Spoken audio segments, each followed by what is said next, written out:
அரை மணி நேரத்துக்கு முன்னாடி ஒரு வீடியோ போட்டிருப்போம். அதாவது நம்ம நண்பர் நெல்சன் தாக்கப்பட்டிருக்காரு அப்படின்னு சொல்லிட்டு.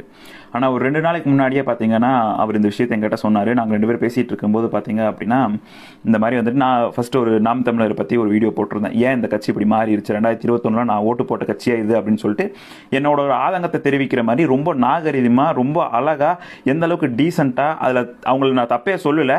அதுக்கே பார்த்தீங்கன்னா என்னை எந்த அளவுக்கு திட்ட முடியுமோ அந்த அளவுக்கு கமெண்ட் பாக்ஸ்லையும் திட்டியிருந்தாங்க, எந்த அளவுக்கு வந்துட்டு டிஎம்லையும் எந்த அளவுக்கு பேசியிருந்தாங்க அப்படிங்கிறது வந்து நாங்கள் 2 பேர் பேசிகிட்டு இருக்கும்போது நேற்று அவர் ப்ரூஃப் வந்துட்டு ஒரு வீடியோ போட்டார். அது நான் வந்து கொலாப் கேட்டிருந்தேன். அவர் என்ன சொல்லியிருந்தாருன்னா, வேணாம் ப்ரோ, இது எனக்கே பிரச்சனையாக தான் இருக்குது, இந்த பிரச்சனையை நான் உங்களையும் மாட்டி விட விரும்பலை, அதனால் இந்த கொலாப் வேண்டாம், நீங்கள் தனியாக இருங்க, ஏதாவது பிரச்சனைனா நான் சொல்கிறேன் அப்படின்னு சொல்லியிருந்தாரு. அவர் சொன்ன மாதிரியே இன்னைக்கு காலையில் அவங்க வீட்டுக்குள்ளே புகுந்து அவங்க குடும்பத்தையே அடிச்சிருக்காங்க. இதையும் நியாயப்படுத்தி சில பேர் பேசிக்கிட்டு இருக்காங்க. நம்ம கமெண்ட் பாக்ஸ்லையும் சரி என்னோட டிஎம்லையும் சரி நான் இப்போ பார்க்க முடியுது. கரெக்டு தான், அடி வாங்கட்டும், இதெல்லாம் தேவைதான், நாம் தமிழர் கட்சி என்னை பக்கத்துக்கவே கூடாதடா நீங்கள் அப்படின்னு சொல்லிட்டு கதறிட்டு இருக்கானுங்க. இருக்கலே ரொம்ப டேஞ்சரான கட்சியா மாறி இருக்காங்க. தமிழர் கட்சி ஏன் இப்படி மாறிடுச்சு அப்படிங்கிற கேள்வி கேட்டதுக்காக மட்டும் இப்படி கொந்தளிக்கிறானுங்க. எப்பரா நீங்களா ஆட்சிக்கு வந்தால் எப்பரா நல்லாட்சி கொடுப்பீங்கன்னு வெக்கமேலாம் பேசிட்டு இருக்கீங்க.